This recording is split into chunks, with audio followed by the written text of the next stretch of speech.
Warning: the Savage Nation contains adult language, adult content, psychological nudity. Listener discretion is advised.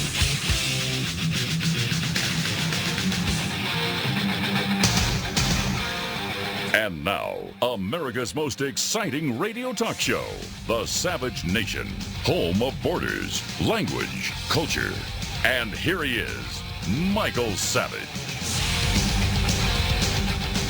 It is the Savage Nation, and instead of calling this what everyone else calls their Friday show, we're calling it Letters to the Editor Friday. Remember in the old days when there were newspapers in America, in the antique days when there were letters to the editor, and occasionally you'd get a letter published. Well, today, of course, it's owned lock, stock, and barrel by the illegitimate left, and you have no outlets for your thoughts. Today on the Savage Nation, we're going to call the show Unscreened Friday. Just dial 855-400-7282, 855-400-SAVAGE, and Eric will screen your calls and put you right up there. I'm going to unscreen calls initially. It's your first opportunity to get up and say something. And now I want to go to something very important for me personally, especially at this stage of my career. The ratings just came out on the internet. Talk Stream Live. Michael Savage beat everybody by a distance no one's ever seen in the history of TSL in streaming radio. It's never happened before. My show is number one with a 20 share. No one sees shares like this at all. And I'll read what the editor of the newspaper said. Michael Savage ranked number one for the first quarter 2014 unopposed. The Savage Nation annexes Afternoon Drive, winning new listeners and justly reclaiming the top streaming talker spot with a 20 share. Rush Limbaugh is a solid second with a 13 share. Glenn Beck is a 7.2 share. Laura Ingraham is a 5.4 share. Hannity is a 4.1 share, and the rest we will let you find for yourself. We're putting them up on the Savage Nation. The important thing for you to know is that there's a seismic shift going on in radio listening across the landscape, both on radio stations and on the internet. And as you know, most of the internet listening is done primarily by a younger demographic. And for me to be pulling a 20 share at this stage with Rush dropping to a 13 share, God bless him, tells you that the times they are a-changing. Now, from that, I want to go into this. Conservative media and what's happened to it, and how many of these conservative media sites have become nothing but nasty, self-interested sites, no different than the liberal sites and the liberal politicians that they so often bash. As you well know, many conservative media sites spend their time bashing the so-called mainstream media, the liberal media, telling us that the liberal media has a bias and a slant, telling us that they don't carry the stories we as real, true Americans care about. But if you actually see what's been going on, many of these so-called conservative media outlets are just an echo chamber for the Republican Party. But worse, but much worse, they have become much worse. One example is Breitbart. When Andrew Breitbart was alive, it stood for something. There was integrity to the brand. It was reporting that people were excited about and believed in. I am sad to say that since Andrew Breitbart's passing, in my opinion, Breitbart has become an overrun site with wannabe talk show hosts and sleazy lawyers who use the site simply to attack their enemies, liberal and conservative alike. They are like jealous sorority girls with long fingernails and too much lipstick, with too much Botox to even think clearly. Breitbart's become peopled with people who are only conservative when it suits them. Now, the biggest reason conservatism and talk radio are in some decline is because the message has become old and tired and flexible and isn't drawing in new blood. There are many alternatives to capture a listener's attention, and to listen to the constant attack on liberals, the constant attack on the mainstream media, when in fact sites like Breitbart do exactly what they say the others do, is why the conservative movement is in somewhat of a tailspin. Let me give you one quick example.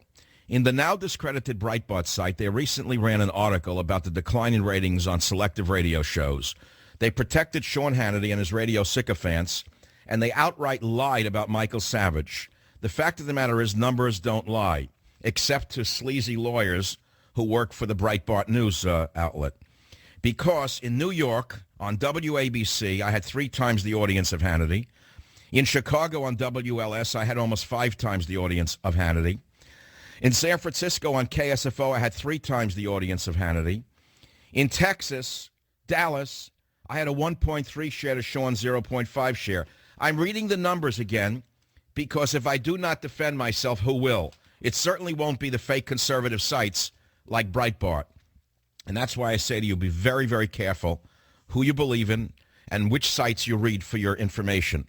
Because many of these sites, which were once very important in this country, have become peopled with those who are exactly like the enemies they attack on a daily basis. Again, going back to the TSL Top 25 streaming talk shows, which came in 15 minutes ago, by the way, it's pretty amazing that somebody's hand is moving something upstairs because I was going to read you that monologue and then go on to the show. And 15 minutes before the show, to further support my position, the talk streaming live ratings came into my hand 15 minutes ago. They came in 20 minutes ago, as a matter of fact. Michael Savage, 20.1 share. Rush Limbaugh, 13 share. Glenn Beck, 7 share. Laura Ingraham, a 5.4 share. Sean Hannity, a 4.1 share. They're astounded in the industry. And I want to ask you something. What do you think is going on in the media that I am suddenly surging to a... You know what a 20 share means? That means 20% of all the people who are listening to talk radio are listening to me. That's what a 20 share means. I've never seen numbers like this. These are numbers that are unheard of today. But that's not the only topic I want to talk about. We've got news. We've got the whole week's news to discuss.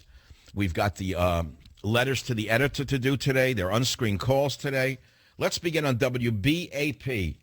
Well, I got to visit that station one of these days. Uh-oh, I said something I shouldn't say. WBAP, Shelley, what's on your mind on the Savage Nation today? Hi, Dr. Savage. Love your show. I'm probably Savage number 1 million, actually. But I think I'm going to create. I think I should create some gift for the Savagettes out there. They can all wear my hat or something. Something. Shelley, what's on your mind tonight? In Texas, back in, I think, about 3 years ago, and which is actually the most liberal city in Texas. I'm not from Texas, by the way. I'm from the north, thank God. But I have to tell you, I saw a sticker on a vehicle in front of me, and I lost my mind. It said Savage for President. And I nudged my husband. I'm like, oh, my God, look at that car. We couldn't get a picture fast enough, though. But it was pretty amazing to see that. Maybe they meant to say there's a Savage who is president. Well, I don't know. Let's see. This would have been in... I'm just joking. I'm just joking. I am not running for office. I am not a politician. If anyone out there knows me, they'll know I'm the last thing in the world other than a politician. I do not belong to a secret society. I do not have a masonry tool. I do not have a secret handshake. I do not have secret code words. I do not go to the Bohemian Grove and dance naked in the wilderness in August.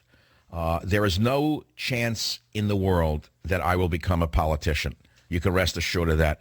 I am perfectly discontent to be a talk show host, and I thank you for the call to the Savage Nation. Again, it's a show I'm calling Letters to the Editor Friday, Unscreened Friday, 855-400-7282.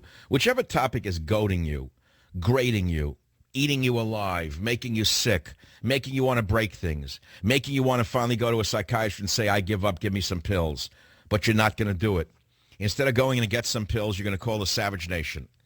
ABC, New York City, with a W in front of that. John, welcome to the Savage Nation. Dr. Savage, good afternoon. I was listening to you during the week, and I picked up on that, which I already had known. 33% of the U.S. prisons are filled with illegal aliens with criminal records. Now, I was on the computer the other night. It was one story that was on there that was on the, I believe it's the MSNBC network, that which was hidden very low, 3 United States Marines in full dress uniforms were attacked and stabbed. That's right. They went to a baseball game, and they got attacked by the animals for they were protecting a woman who was being beaten up. Correct, Dr. Savage, and they didn't mention their nationality, but I read their names, and I don't know if they're illegal or not, but I guess you could draw your own conclusions. Well, no, they're normal Obama voters. Now, one of the reasons Obama wants to legalize illegal aliens is because 30% of the prison population consists of illegal aliens. 1 out of 3 prisoners is a non-citizen. You want to grant amnesty to them and have them vote? Obama does, and some of the Republicans do, John. That's why blanket amnesty is a disaster. It's that simple. Now let's go to San Francisco. Jose is on KSFO in San Francisco. Jose, what's on your mind today on Unscreened Friday? Hello, hi. First, I want to say congratulations on 20 years and happy late birthday. Oh, thank you. I had a birthday on Monday. Right. Yeah. I listen to your station a lot. I want to say I was a liberal before I started listening to your station. I knew, I didn't know what was going to happen when Obama was going to be president. So I tuned on to my radio because I wasn't going to find it on FM. And I found you. And since then, I've just been listening to your whole station. And I want to say I just started my business, and You see, there you go. An American who just started his own business is a natural conservative, a fiscal conservative, and I can guarantee you're also a social conservative. You don't have to say that's what you are, but if you believe in marrying a woman and having children and raising a family, not treating them like dogs, where you just impregnate a woman and run away, then you are a conservative socially. It's that simple. And that's why, by the way, Jose, may I ask, do you happen to be Hispanic?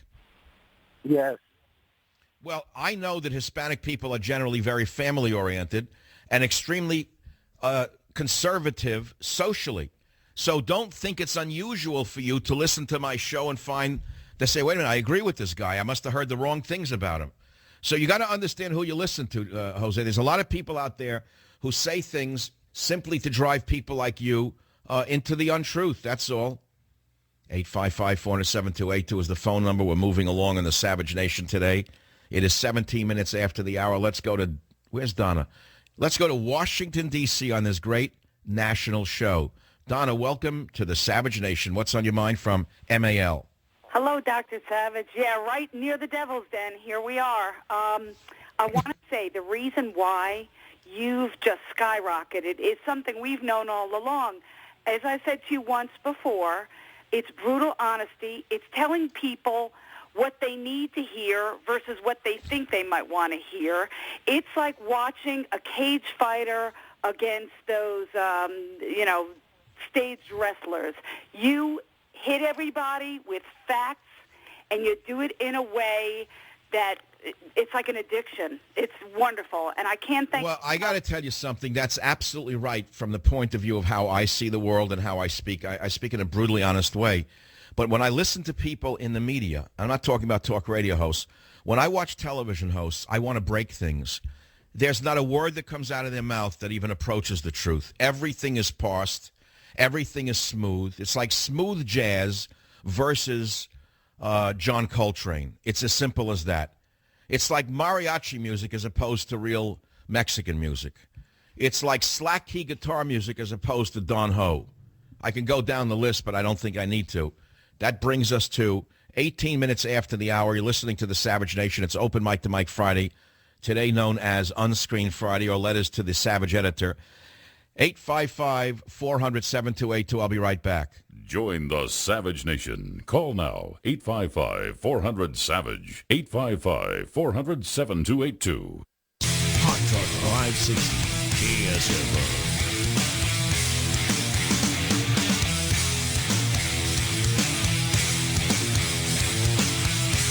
A schmaltzy song for Open Mic to Mike Friday. Of all the rock and roll I could have picked, I picked one that my father liked before he had a heart attack. We were almost going to put that on his gravestone. There goes my heart. No, it's sad. I mean, you think about it. But then we decided, come on, this is not a joke. I mean, you're talking about the deceased here. But there it is. I mean, it's some week for me. What a week we've been having. Up and down and down and up. And then to end on this note of, to keep your head while all those around you are losing theirs and blaming it on you, then you will be a man, my son. Remember how many times I used to read that in the 90s, that great poem? If you can walk with kings and never lose the common touch, then you will be a man, my son. Remember that great poem by Rudyard Kipling? Rudyard Kipling was one of the greats. He fell out of favor when he became a believer in British imperialism, meaning the British nation itself. And then the liberals turned on him and made him marginalize them. They can't marginalize someone as great as he, but go and read the poem If to one of your children, man or woman. It's an amazing poem. I'll never forget it. If you can keep your head when all those about you are blaming you, right? Or something. Who remembers? I don't know right now. I didn't eat enough lunch. All right, too much lunch. These new hours are hard for me in a way because I don't know when to eat lunch. I can't eat Indian buffet. I can't eat Chinese buffet. They're not open yet. And here I am. It's Friday. It's Unscreened Friday. The ranks came in, 20 share for Michael Savage on the TSL top 25 streaming talk shows. This is amazing. I'm about to say, oh, it's a marginal small audience. No, it isn't. The survey period is from the 1st of January 2014 through the 31st of March 2014. That's a whole quarter. A sample size that's very significant from an epidemiological statistical point of view. 862,425 listener sessions. TalkStreamLive.com. Now, the fact is, I'm on radio stations. That's what's really important to me. The radio stations are king. And even on the radio stations, my numbers are awesome. So no matter what Breitbart may be trying to do in order to push, let us say, their friends in the media and get a job on the radio, it's all a faker. I don't believe a word that they print on their page anymore. Now, on Monday, I'm looking back on the week that was. The headline was, trying to bring back affirmative action at the University of California. Criminal gang trying to overturn a ban on affirmative action, which is being opposed by Asian Americans, thank God. The reason Asian Americans oppose the return of affirmative action is because Asians are not considered minorities because they're too smart. In other words, you're only a minority. How shall I put it another way? Asians are not afforded the benefits of affirmative action hiring and admissions and scholarships because they can do it on their own, thank you very much. They don't need the government to help them. So consequently, they've lost their minority status to the liberals, to the social engineers who want to fill America with as few qualified people as possible in every possible turn. Clip number 2 on Tuesday, we talked about Chinese acquiring large chunks of land in America and should limits be placed on foreign ownership of American property. In Canada, for example, a foreign entity can only own 20 acres of land, or I think it's 40 acres. I once looked into buying wheat land up there.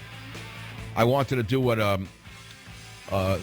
Ted Turner did and buy 2,500,000 acres of Canada. I wanted to buy Manitoba. I didn't have the money, but I thought about it, and grow wheat.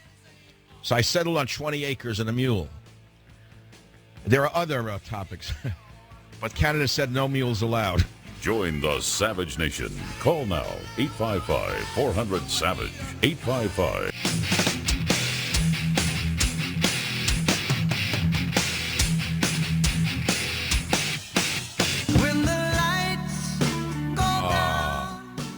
In the city. This is Journey, I think. Even an old dude like I know Journey, because they're each 105 themselves. I got to tell you something about this song. I was off the air before I started with Cumulus, between the last incarnation and radio and this.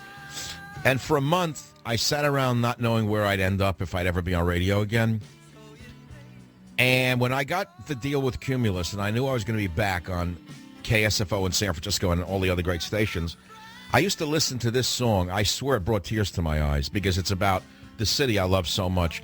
You know, socially, I mean, the city is a wreck, but which city isn't in the porn belt? I mean, in the porn belt, they're all a wreck.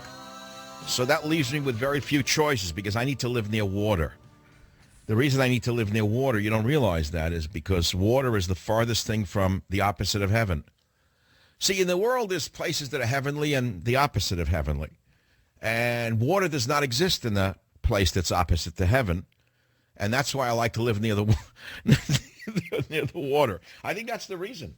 No, I have always loved the water. I have a water affinity. I'm like a saltwater plant. So I read you the clips of the week to give you a reviewer. I didn't do this for you yet on the Savage Nation. This is a great week for me. My birthday and then this. Ranked number 1 at 20 share. I can't get over it. It'll be up on my website. No other website will touch it because they want to pretend I'm still a marginal player. And they can't. I mean, the world's changed under their feet.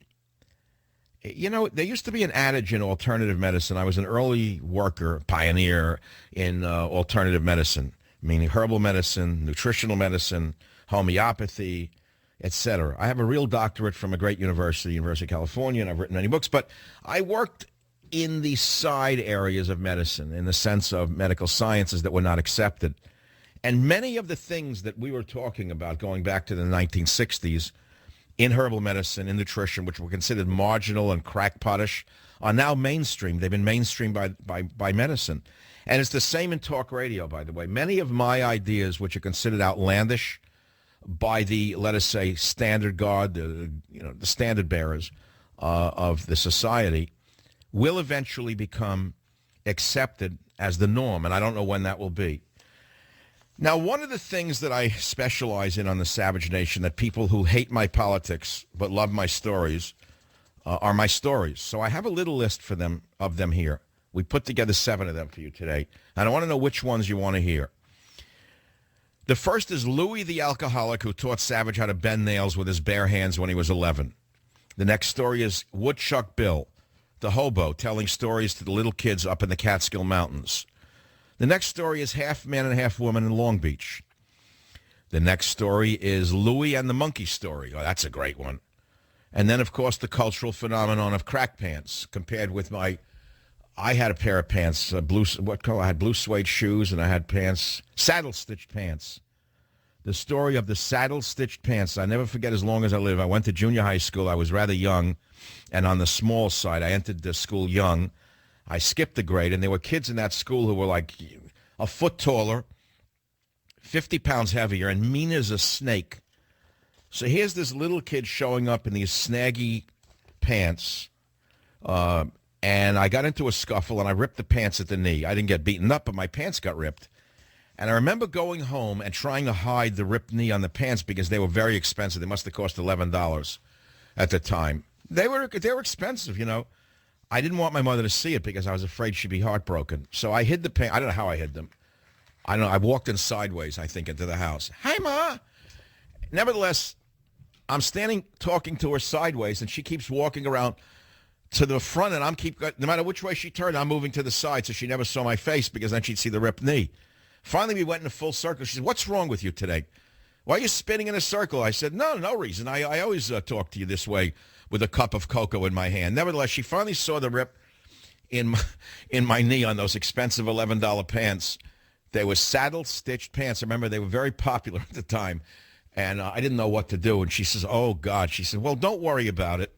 And she called up my aunt who came over. They had a conversation at the kitchen table. At that point, I went upstairs and put on the dead man's pants that I could go play in.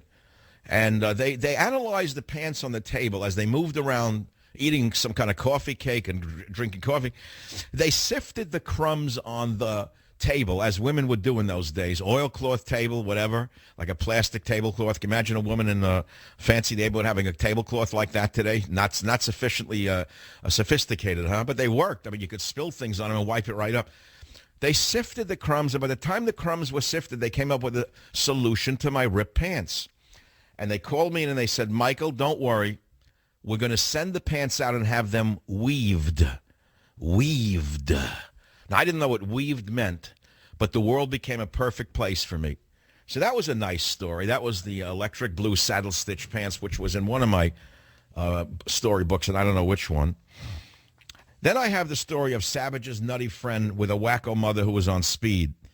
Now, that's a good story. I got to save that for another day. Yeah, I had a friend whose mother, well, I don't want to get into it. Then there's the chestnut man outside the Museum of Natural History, the old perv, who tried to get me and my friend, "Hey, kids, you guys want to see some pictures? Come on up to my..." No, we knew he was a perv. I mean, kids know when the guy's sick. He sold chestnuts on these cold days outside the Museum of Natural History. And we used to ride the subway, go to the museum, look at the big diamond, look at the dinosaur skeleton, eat hot dogs outside, get snow on our noses. What a beautiful time I had. Never any problems, never. 2 11-year-old boys running around New York subways. Meanwhile, you go and you buy chestnuts roasting outside the Museum of Natural History, and there's an old guy there, white guy, and he was a perv, and he was looking to, grab some young boys. So we didn't know what he was. He didn't wear a sign saying I'm a perv. But he would say, hey, you guys. They always made you into like men. They wouldn't call you boys if they want. "Hey, you guys, how are you today? You want to come up to my place? It's not far from here. I'll show you some pictures." Well, I can't tell you what happened shortly thereafter, but let me put it to you this way. My friend Alan and I didn't go up to the guy's apartment. Envision chestnuts rolling all over the sidewalk with hot coals on the man's feet, because that's what happened. No, we were mean enough to survive in those days.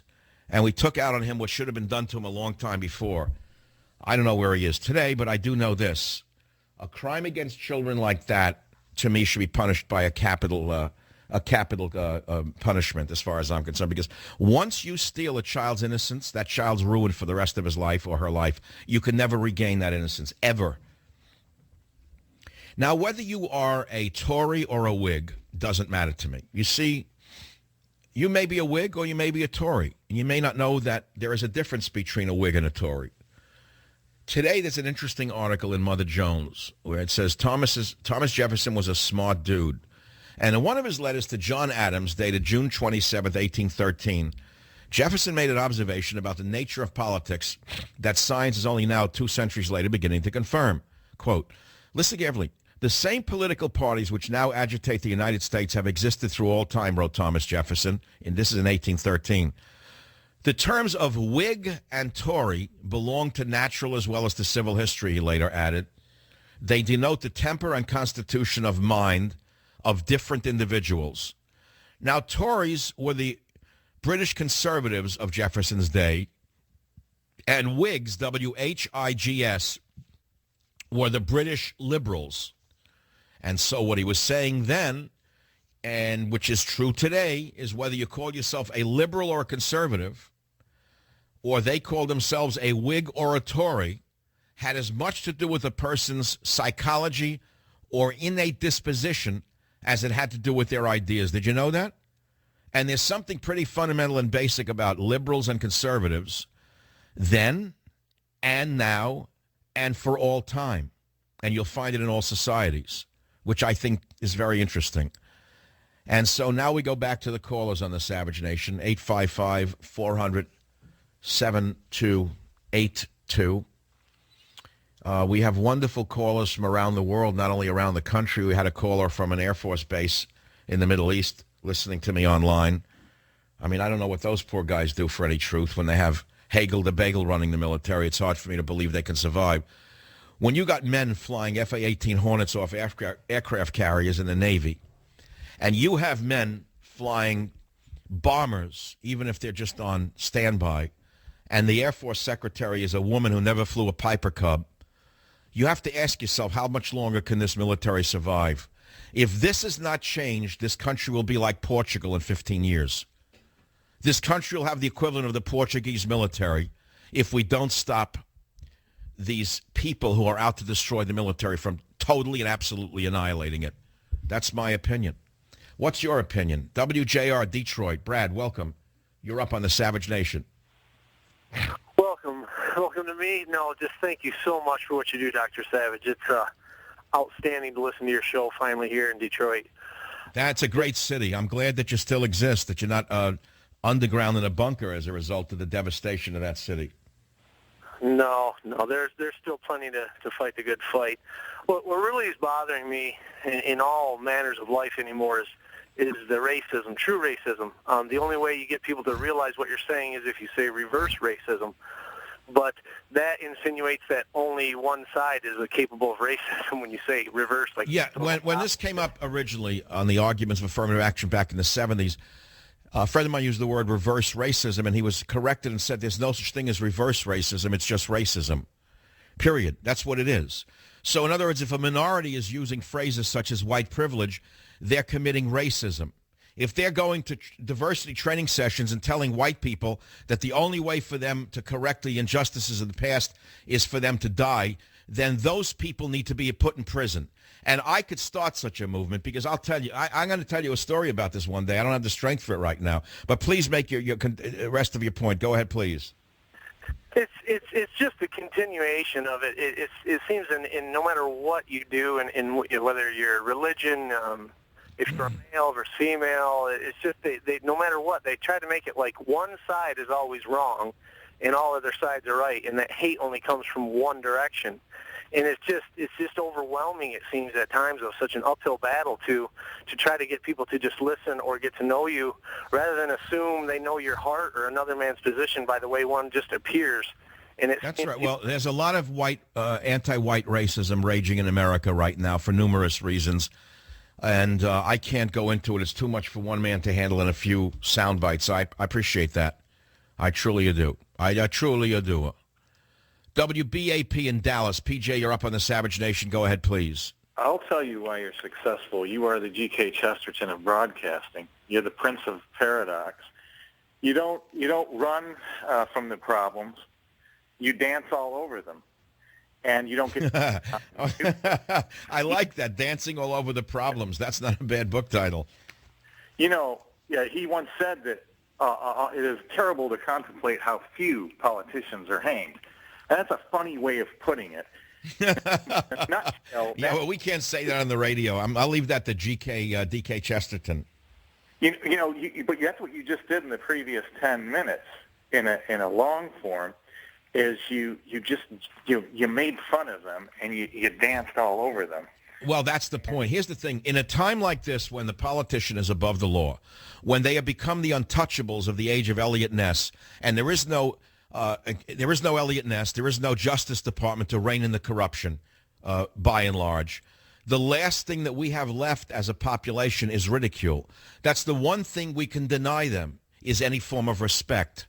And by ridicule, I mean really scathing ridicule of them. That's the only power we have over them, because they own everything else. But they can't own our respect. And that's the last thing you should ever give them. To laugh at them. The last thing they're worthy of is respect of any kind. Neil, we're on Rock and Roll Friday, so let's do a song, please. I will pick it from my long list. Perhaps the Chordettes, To Know Him Is to Love Him. For all of those out there who love Michael Savage, I'm going to play a song to myself. The program. Oh, God. I don't even know what it sounds like.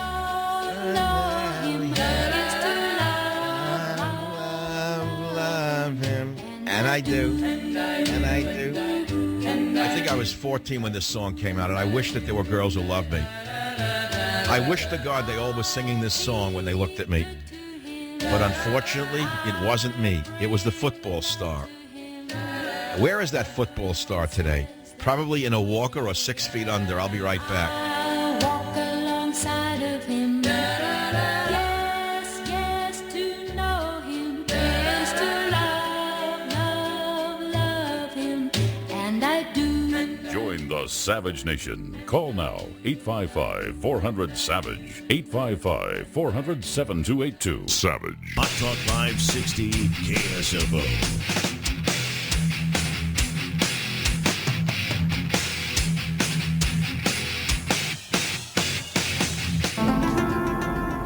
Millions of stars and planets literally out there, and the universe is getting bigger. We know from our fancy telescopes that just in the last 2 years, more than 20 planets have been identified outside our solar system that seem to be far enough away from their suns and dense enough that they might be able to support some form of life. So it makes it increasingly less likely that we're alone. Now, of course, what Bill Clinton was sort of getting at in that talk about life in the outer spheres is that it's an untapped reservoir of Democrat voters. He was implying in a certain way that if only Eric Holder could deputize him to travel to these outer galaxies and sign up all of these extraterrestrials, just think there could be a Democrat socialist machine for the next millennia. Yeah, I mean, you talk about immigration reform. I mean, if it was up to Bill Clinton and Eric Holder, they'd bring in the aliens. Not just the illegal aliens from south of the border, but those from north, east, south, and west of the galaxy. Oh, Lord, what a world we live in. Well, this is what you get when you get a 20 share in radio. You get the Savage Nation. Each minute is less predictable than the one before it. And I don't quite know what I'm going to do in the next hour, but I'm not where I thought I would be at this point in the show today. Been up since 6 in the morning planning the show, and at the last minute I changed gears. Whose side is God on now? Asks Pat Buchanan. And he defends Vladimir Putin. Join the Savage Nation. Call now, 855-400-SAVAGE, 855-400-7282. Exciting radio talk show, The Savage Nation, home of borders, language, culture. And here he is, Michael Savage. The very same people are advocating, Chamber of Commerce, advocating no regulation of clean air, clean water, food safety, all of those things that are our responsibility to the American people.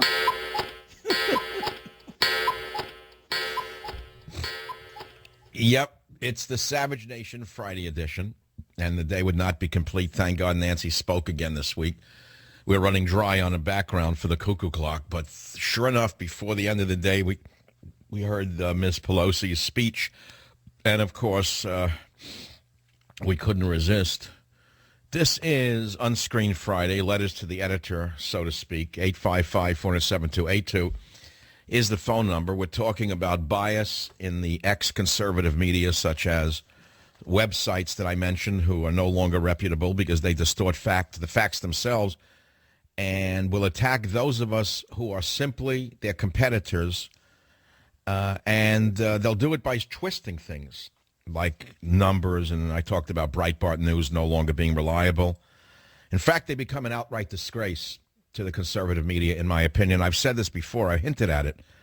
But when you see a site that's overrun with sleazy lawyers and would-be talk show hosts and see that they're behaving like jealous sorority girls with Botox on their brains, I ask you, who do you believe?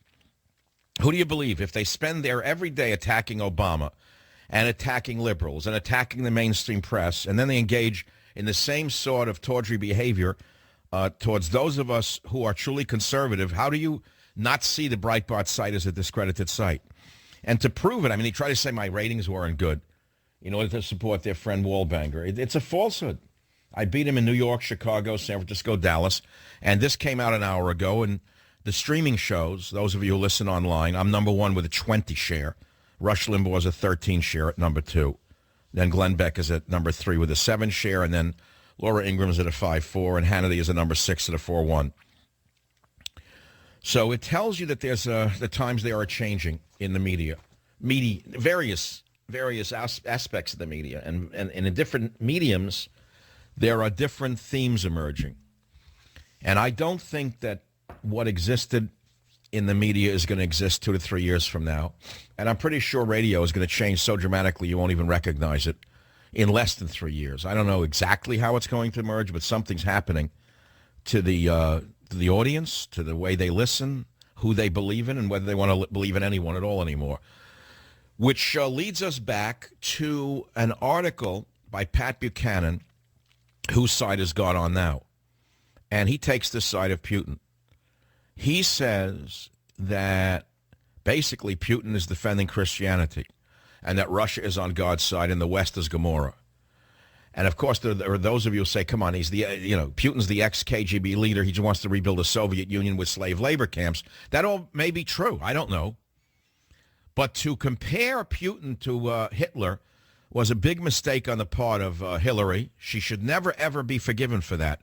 At a time when things were so tenuous, to call Putin Hitler was not helpful. It just shows you how extremist she is and how dangerous she would be as a president. I mean, I don't know what to say to you.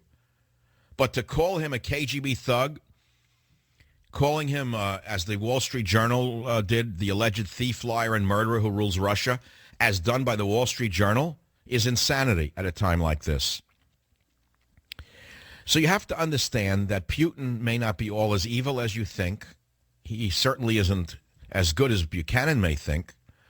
But Putin, he says, is entering a claim that Moscow is the godly city of today and the command post of the Counter-Reformation against the new paganism.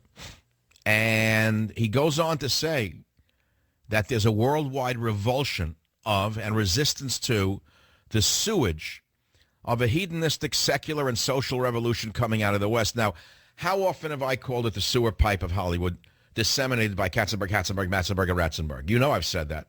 The sewer pipe of Hollywood has literally destroyed and polluted the entire mind of the world. There's a reason that they're hated. He doesn't write that. I'm just telling you what I've said. But he goes on, and he talks about the culture war for the future of mankind, and that Putin, he believes, is planting Russia's flag firmly on the side of traditional Christianity. Now, some of you will find that absurd, but others may understand what he's getting at. And then he refers to John Paul II, whose Evangelium Vitae in 1995 excoriated the West for its embrace of a culture of death. And he asks, what did Pope John Paul mean by moral crimes? You'll notice the new Pope is the antithesis almost of Pope John Paul II. The new Pope is a product of the Marxism of South America that existed down there in the 70s. He is the antithesis of John Paul II. This new Pope seems to be on the side of the culture warriors. But he says the West's capitulation to a sexual revolution of easy divorce, rampant promiscuity, pornography, homosexuality, feminism, abortion, same-sex marriage, euthanasia, assisted suicide, the displacement of Christian values by Hollywood values, that's what he means by moral crimes. And so here we are at this stage where Russia is remaking itself as sort of the leader of the anti-Western world. And in fact, he may be the leader of the Western world, Western civilization. I would say that Putin may be seen as a new Constantinople, by the way. I don't know that Buchanan wrote that. I don't think it's in his article. But as the world was falling apart, Constantine tried to save the Christian world hundreds and hundreds of years ago, and he almost did. And Alan Carlson writes, while the other superpowers march to a pagan worldview, Russia is defending Judeo-Christian values. During the Soviet era, he writes, Western communists flocked to Moscow. This year, World Congress of Family 7 will be held in Moscow, September 10th to 12th. You hear this? And he says, in the new ideological Cold War, whose side is God on now? That's an interesting article. And it's certainly food for thought, to be frank. And we're talking about the fact that today is Unscreened Friday on the Savage Nation. We got great callers. The phone number, there's no point in giving you because you can't get on because we're sold out. Let's go to the callers. Let's go to New York City. Let's take Joe on line 1 from WABC.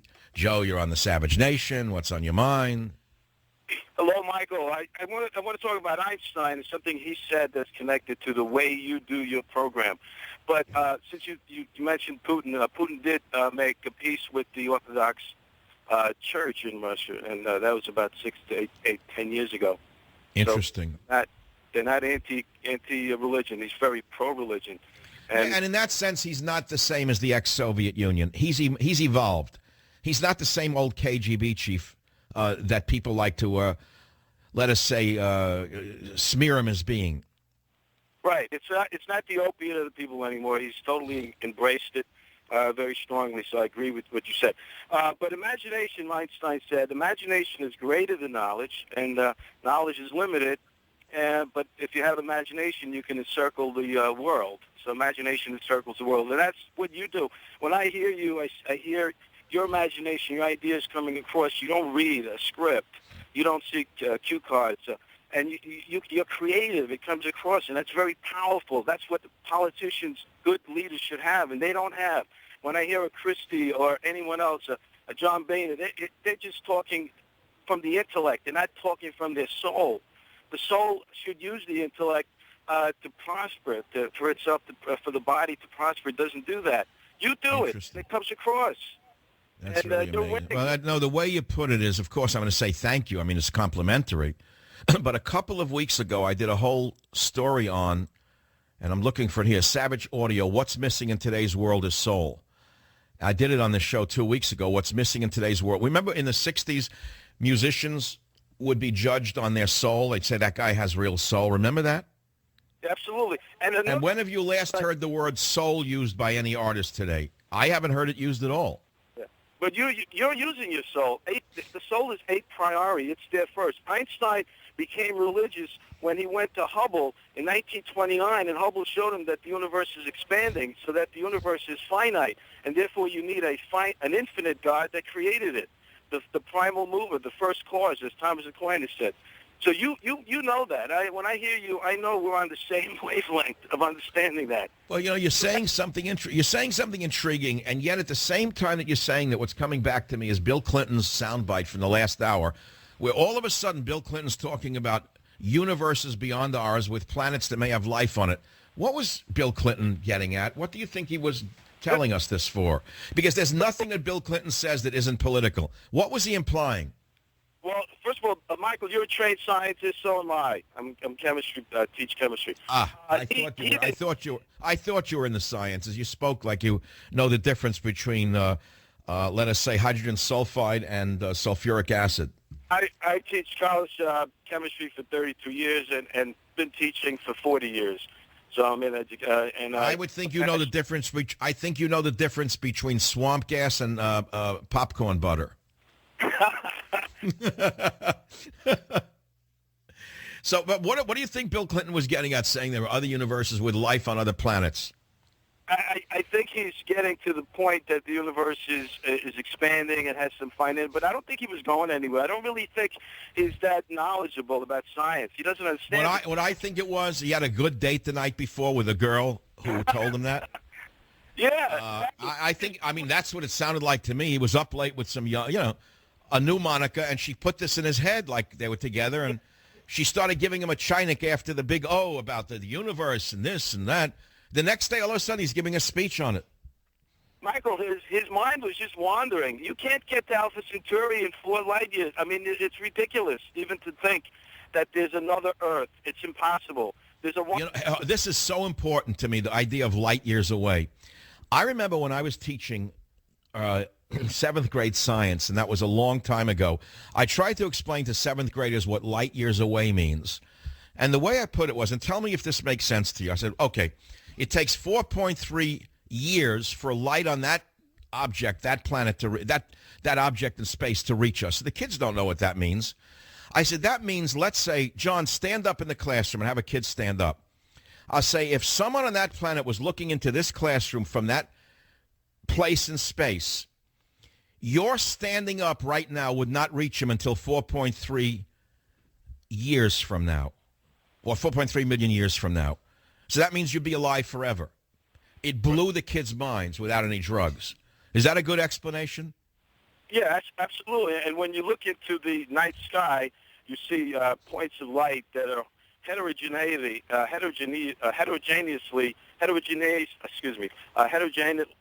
Not homogeneous. Okay. Listen, that happens to me sometimes with words, and I change the word, so just change the word. Heterogeneity.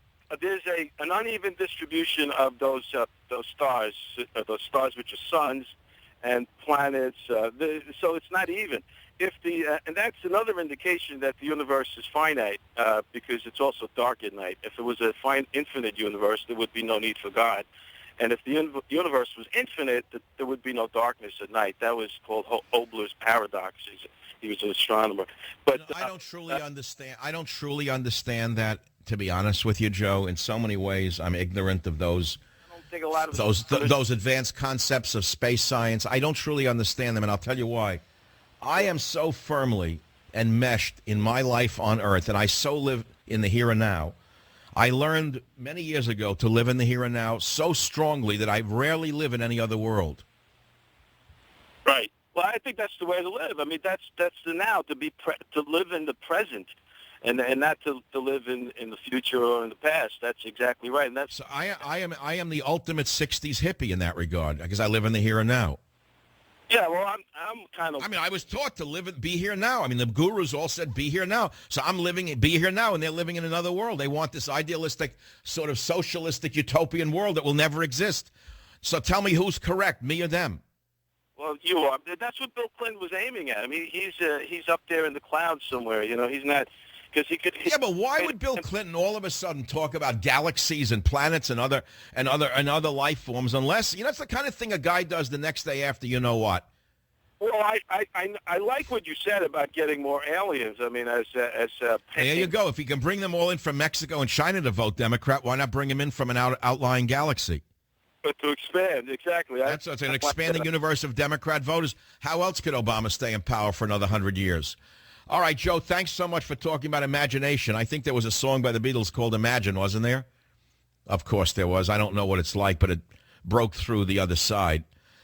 Well, if you care to break on through to the other side, wait for the ads to run and come back with me on the other side, right here on the Savage Nation. Join the Savage Nation. Call now, 855-400-SAVAGE, 855-400-7282.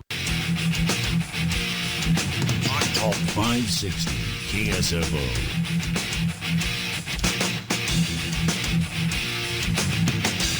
The results, I think, were shocking. The report exposes brutality that stands in stark contrast to our values as a nation. It chronicles a stain on our history that must never be allowed to happen again. This is not what Americans do. Now, that's Senator Dianne Feinstein, and she is not, I repeat, not speaking about her own activities, but she is allegedly attacking the CIA once again for keeping America safe from the Islamo-fascists who would set off a nuclear bomb in Times Square if they were not stopped. And let me tell you something else. Nobody likes the idea of torture.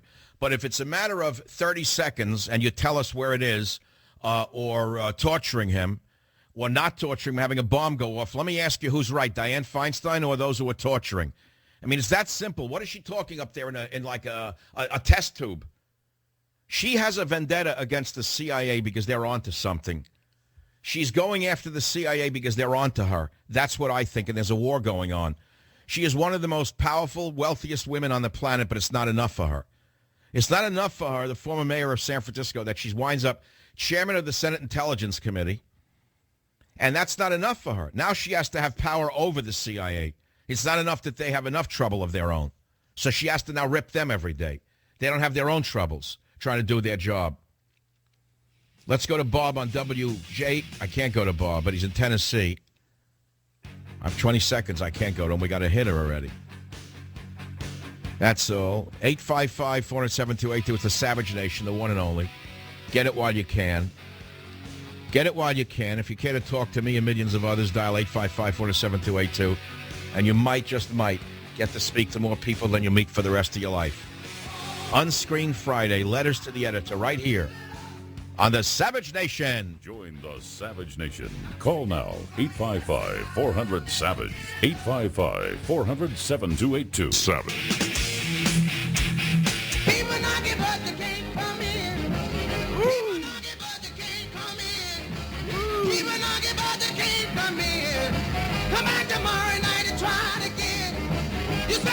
It is 34 minutes after the hour across the universe. Perhaps not in Bill Clinton's extraterrestrial areas, but on this planet it's 34 minutes after the hour. I can't believe that Bill Clinton statement, Neil. Could you play it again? Because people don't believe he said that. Wait, this is so out of... this is so not Bill Clinton. I don't even know why he would say it. Because everything that Bill Clinton does is political. We know that. So why do you think he talked about other planets and life on other planets? If we have that ready, it's a very odd one.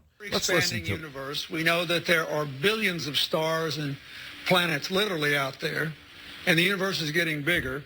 We know from our fancy telescopes that just in the last 2 years, more than 20 planets have been identified outside our solar system that seem to be far enough away from their suns and dense enough that they might be able to support some form of life. So it makes it increasingly less likely that we're alone. I don't know. Maybe he's implying something, and I don't know what it might be. You can read anything you want into it, but he's a very political man, obviously. I mean, maybe he's suggesting that these are areas that Michelle Obama hasn't traveled to yet, these other planets and these other places. I mean, she's visited everywhere else on Earth.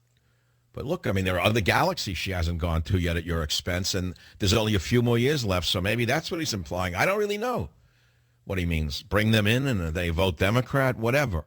That's an obvious one. Letterman's retirement. Guy's a bomb. His ratings are in the toilet. Jimmy Fallon has been trouncing Letterman's old man late show, and that's why he's retiring. No other reason. Good luck to him. He's had a good run. He's made tens of millions of dollars. How much do they need? They always need more because the guy has a bigger boat. I don't even think he has a boat when you think about it. Let's say he has a 165-foot yacht. So the guy next to him has a 210-foot yacht. Then the next guy has a 285-foot Fed ship, which is the old model for his girlfriend. The new one is 410 feet. And then that guy feels emasculated because Abramovich comes in from Russia with a 525-foot yacht. And all of a sudden, he feels like he's been emasculated, and there's no amount of Viagra on earth to make his boat any bigger. So there's no end to this thing of the pecking order with regard to wealth. And that's the same thing with ratings. I mean, come on, David, you've done very well for yourself. Retire already. Move down to Boca, march around. It's the way of all flesh. It's the elephant burial grounds. They killed that chupacabra, by the way, that weird animal. Did you hear about the chupacabra in Texas? Texas captors just euthanized what they claim was the mythical beast they kept in a backyard cage. The hairless creature captured by a Texas family and thought to be the infamous blood-sucking chupacabra has been euthanized. Well, that's the Texas way. The captors, Jackie Stock and her husband, Arlen Parma, it sounds like an Italian dish, made the tough decision to put the alleged chupacabra or whatever it was out of its misery. In other words, if you find something unusual in Texas, what you do is you cage it, you have fun with it, you poke it with sticks, and then you euthanize it. You just to be sure. Now, the New York way is to immediately call it a victim, give it a free apartment, a free house, a free cell phone, and register it as a Democrat. So there's two different ways to look at anything unusual in the world. You know what I'm saying? Oh, God. Oh, my God. What a world we're living in. To think people are suffering, animals are dying as I speak, to fill your dinner table tonight. 855-400-7282. Let's go to some callers. Bob in Tennessee on WJCW. Bob, you're on the Savage Nation. What's on your mind? Michael, I am a new listener. You replaced Hannity on our local station here. I've heard of you, but never had the opportunity to listen to you. Probably 7-8 years ago, and it was negative attack things that I heard about you, so I immediately knew that you must be good. And when I heard you were coming on the air here, I had to make a point of taking in a show. I'm very happy to hear what I'm hearing. I've been a talk show listener for over 30 years, and I stress listener because the audience is usually split between listeners and callers. So you prompted my first call. In 30 years. Okay, so what provoked that? What question? What comment? I listened with the actual first show I listened to was on coincidentally your anniversary show, and it was just the general flow of the show, your comments, the demeanor, everything. Your straightforwardness, and of course, needless to say, your viewpoint on what's happening in the world today. And if I do have a question to ask, and I'd like to hear your opinion, I haven't been this way up until recently, but I'm reaching the point where I'm thinking that this country's reached the tipping point, and basically we, meaning the more conservative element and traditional element of the country, have lost. So what is your question or comment? Well, my question is, do you agree with that? Do you think it's over, or do you think there's a chance to overcome the situation we're in with the left wing being supported, with 75% of the media, which basically steers. Well, I'm an eternal optimist. At the end of the day, as depressed as I may sound, some of the days. I remain hopeful, and I believe in miracles. Let me put it to you that way. And I believe God sees the truth but waits. I still think there's going to be a godly event that's going to save America. That's how childish I may be. At the core of it, I believe in miracles, and I believe that God will save this country from the illegitimate left. And I don't know when it's going to happen. I don't know how it's going to happen, but I think it will happen. And it may come at the last minute, just when we think it's all over. I never give up hope. Hope springs eternal. Never forget that. Many, many years ago, I was down on my luck. Things weren't working out. I didn't know which way to turn because of affirmative action. They wouldn't hire me as a white male, even though I had 50 times the qualifications, 1,000 times the IQ of those they were hiring. I had a young family. I didn't know what to do. I got out a camera, and I walked around the city, and I started taking pictures of street weeds. I swear to God, I took pictures of weeds growing out of the cracks in pavement, and I wrote a little essay called Tenacity. And that was one of the things I did when I was feeling hopeless. Because at the end of the day, life goes on.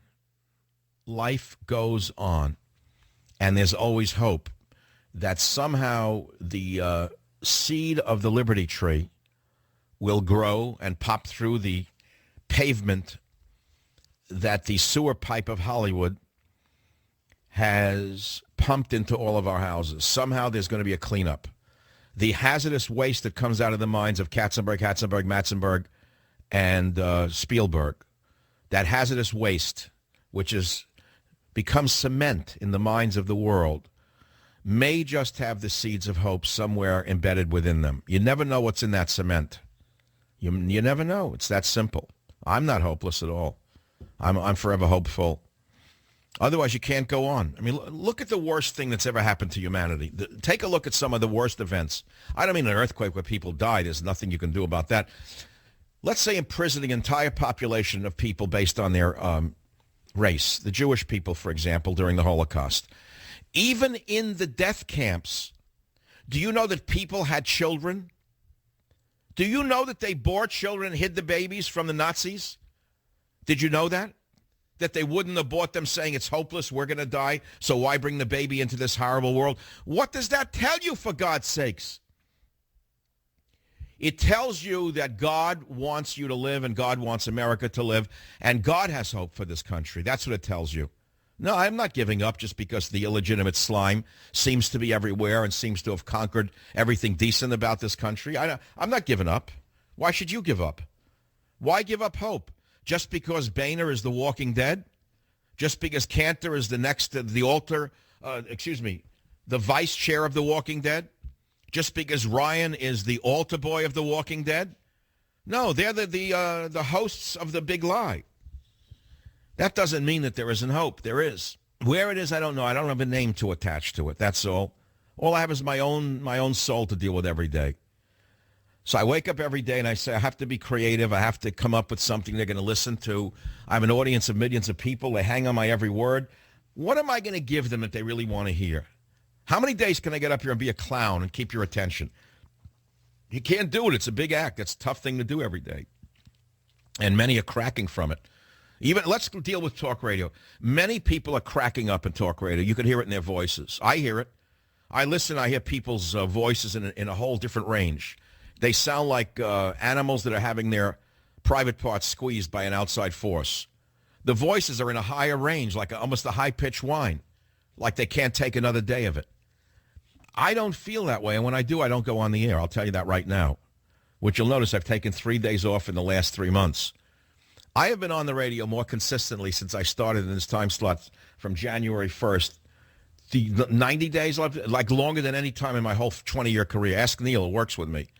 He said, I've never seen anyone of any age work like you. He said, I've never saw anything like it. He said, nobody knows how you do it. Where do you get the energy from? I do it. I just do it, period. End of story. That means you can do it. If I can get up and do it, and I can still believe in America, and I can still believe that evil will be overcome, then you can still believe it. It's that simple. That's how I feel. Monica on WABC, thanks for calling. What's on your mind, Monica? Oh, my dear Dr. Savage, you are unreal. You are a touchstone for America, for your America, and Americans. And I am just blown away. You hit me in the solar plexus, and I don't know if you would call that the soul, but you know it's so definite when it hits you in the solar plexus. No, what is it you're saying I hit you with? When? What hit you? What struck? Everything about you. The minute I heard your voice, I called you, and I've spoken to you. But you. No, I get it. I have a way of connecting with people, and I'm starting to think that it's bigger than radio. I don't know what it is. There's something else. There's something else calling me now, and I don't know what it is. Now, don't think I'm negating radio. I love this medium, but I've done it for 20 years, and I'm starting to think I have this gift to connect with people. Is it simply to entertain them, write books, etc.? What am I here for? What am I here for? I keep asking myself, is there something else that I should be doing? Believe me, you're here for us. I cannot listen to any talk show anymore except you. Well, I don't want to hear that. I mean, it's a 24-hour day. There's room for everybody. So that the thing is, you can't just say, I can't wait for Savage to go on the air, because then there's other people to listen to. I mean, you have all sorts of other hosts. So everyone does it their own way. But I'm saying is, now they're laughing. The guys are laughing on the other side of the Skype. They're waiting for me to go on the attack. I won't do it. They wanted a little dig. I won't do it. I won't throw any verbal H-bombs at anybody. Not even a little bit. I will not do it. I don't need to attack anybody. See, that was when I was on the outside looking in, and I was struggling to become Supreme Commander of the Allied Forces. Now that I'm the Supreme Commander of the Allied Forces of Conservative Radio, there's no reason for me to start attacking captains and lieutenants and sergeants and privates. So those days are over. They can attack me now. It's their turn. Anyway, let's move on. It's been a good day for me. I will savor the fact that my show is number one on the streaming medium. Many of you don't listen on the stations that I'm on, which is where you should listen to me. But there's another world of listeners that listen on their iPhones and on the internet, and on that I'm number one with a 20 share. Rush is number two with a 13 share. This is a big deal. Glenn Beck is 3 with a 7 share. And then Laura Ingraham and then Sean Hannity is number 6 with a 4 share. I didn't make the numbers up. They're there. They're there. And there's some very good hosts on the list. Very good hosts, and they're down on the list. Doesn't mean they're bad. It's just what it is. I've been at it for 20 years, and it says Michael Savage is ranked number one for the first quarter of 2014 unopposed. The Savage Nation annexes Afternoon Drive, winning new listeners and justly reclaiming the top streaming talker spot. Look, this could change in the next book. It's what it is. It's up and down. When I first began in radio, I was told by a program director, he said, well, if you ever get a 5 share, I'll pay you a certain amount of money a year. Because it was so beyond anything I could ever believe. He said, if you ever get a 10 share, he said, nobody could ever get a 10 share in radio, on terrestrial radio. I said, why? He said, because that's the whole universe of talk radio listeners. Nobody can get all the listeners listening to that show by itself. And then I understood it. And he said, pay no attention to the ratings anyway. By and large, he said, because they go up and they go down. You'll see you'll go up, you'll go down. You'll gain stations, you'll lose stations. It's the name of the business. So I'm just saying, that's all. Teddy is better, by the way. Those of you who are Teddy fans, he's my poodle. I cured him with very special herbs and supplements. That is, I went to McDonald's, and I didn't know what was wrong with him, but I know one thing about dogs is they eat, and they eat, and they eat. And I know he didn't want to eat, and he was listless, and he wouldn't jump off the bed, and he wasn't spunky anymore. I said, okay, let me try the one thing they're telling me not to do, which is I know he loves cheese. So I got out the old string cheese. He looked up, his eyes lit up, and he ate it. I said, get in the car, buddy. I picked him up, put him in the car, put his coat on him, kept him warm, gave him a big hug. I took him to McDonald's. I got him the 2 junior burgers, no salt and pepper. The cheese, cut it up in the dry parking lot. I fed it to him by hand. The next day, snap back. I'll be right back.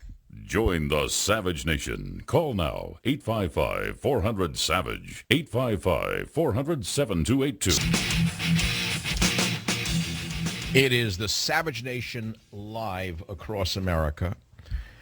And we're rolling into a whole new quarter of the radio universe, which began on April 1st.